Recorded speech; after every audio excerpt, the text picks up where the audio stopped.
First Chronicles chapter 15. David made himself houses in David's city, and he prepared a place for God's ark and pitched a tent for it. Then David said, no one ought to carry God's ark but the Levites, for Yahweh has chosen them to carry God's ark and to minister to him forever. David assembled all Israel at Jerusalem to bring up Yahweh's ark to its place which he had prepared for it. David gathered together the sons of Aaron and the Levites of the sons of Kohath, Uriel the chief and his brothers 120, of the sons of Merari, Asaiah the chief and his brothers 220, of the sons of Gershon, Joel the chief and his brothers 130, of the sons of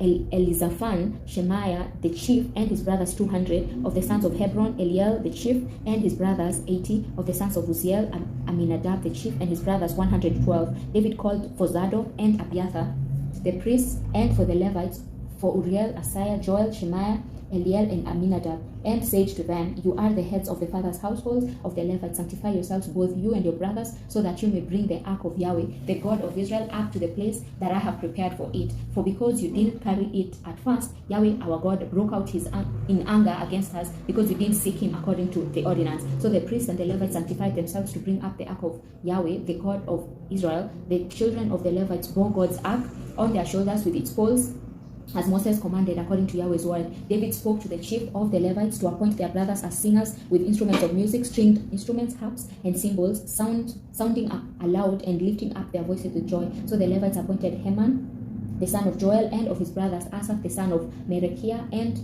of the sons of Merari, their brothers, Ethan, the son of Cushiah, and with them their brothers of the second rank, Zechariah, Ben, Jaziel, Shemiramoth, Jehiel, Uni, Eliab, Benaiah, Maaseiah, Matithia, Eliphelehu, Mikneiah, Obed-Edom, and Jeiel, the doorkeepers. So the singers Heman, Asaph, and Ethan were given cymbals of bronze to sound aloud, and Zechariah, Aziel, Shemiramoth, Jehiel, Uni, Eliab, Maaseiah, and Benaiah with stringed instruments set to Alamoth, and Matithia, Eliphelehu, Mikneiah, Obed-Edom, Jeiel, and Azaziah with harps tuned to the 8-stringed lyre to lead. Shemaiah, chief of the Levites, was over the singing. He taught the singers because he was skillful. Berechiah and Elkanah were doorkeepers for the ark. Shebaniah, Joshaphat, Nathaniel, Amasai, Zechariah, Benaiah, and Eleazar the priest blew the trumpets before God's ark, and Obed-Edom and Jehiah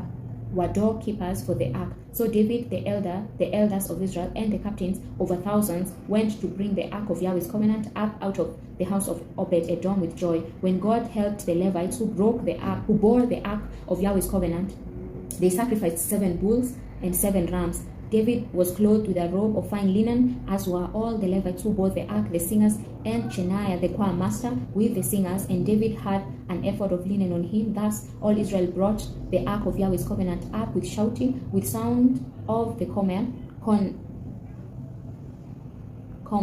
with trumpets and with cymbals, sounding aloud with stringed instruments and harps. As the ark of Yahweh's covenant came to David's city, Michal, the daughter of Saul, looked out at the window and saw King David dancing and playing, and she despised him in her heart. Amen. Amen.